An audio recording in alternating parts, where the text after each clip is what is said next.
All right, Trina, thank you so much. Well, when you think of Argentina, you think about their exquisite wines and their wonderful meats that they have. And here to tell us more about Argentinian cuisine is former Top Chef finalist Casey Thompson. Wonderful to have you here. I'm a big fan of yours. Thank you so much. Thanks for having me. It's beautiful here. It is. It's beautiful outside today. Okay, Casey, so when we think of Argentinian cuisine, what flavors come to mind?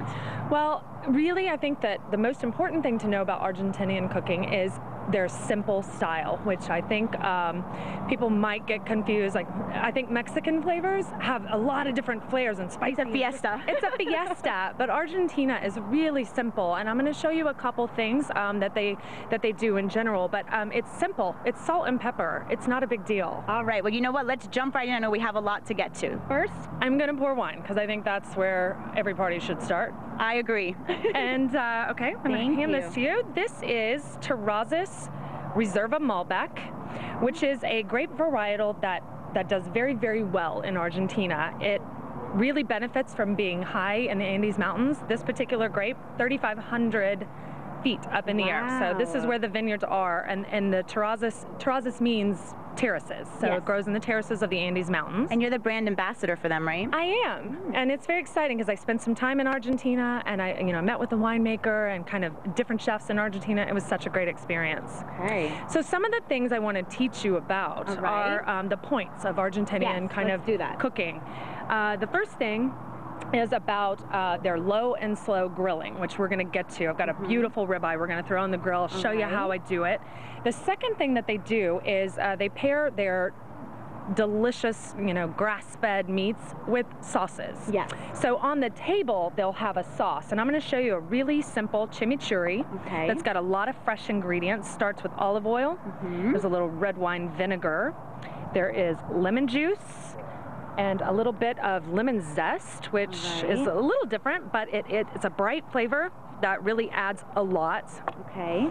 And I've got some shallot. You could use red onion if you don't have shallot. It's a great flavor. Dill, dried parsley, a little pepper, some blanched garlic, which is a little bit different. I think here in the States we have a tendency to add a lot of raw garlic flavor. Okay.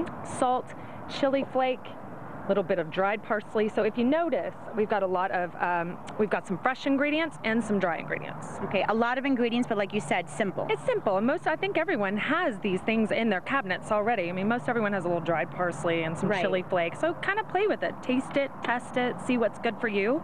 I've made some here that's marinated. I recommend 3-4 hours or overnight. So if you just leave it in the fridge or leave it outside, you can leave it outside. Okay. It's actually a room temperature kind of a thing. Let's try this. It's really, really delicious. So I'll let you try that, and just think, like, I even think over fish, that would be an amazing sauce. Maybe a shrimp marinade.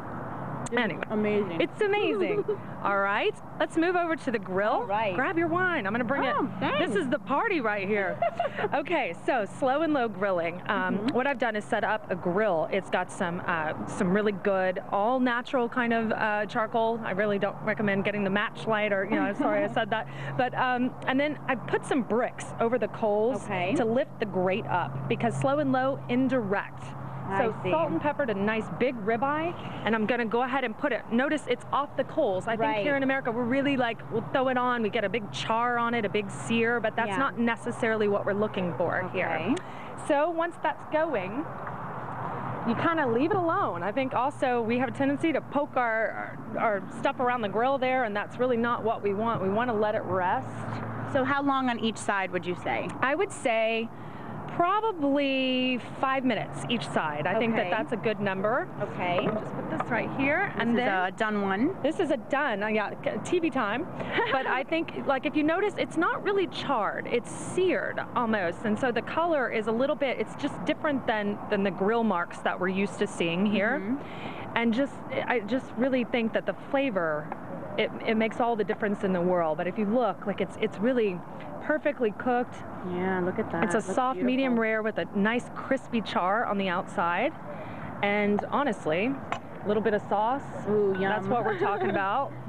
So that is the fresh flavor right there. If you want to give that a try, Ooh, be my guest. I am so going to take a bite out of that. Casey? The last part. Okay. Terraza Smallback is the third. Just pair it with the Malbec. Perfect.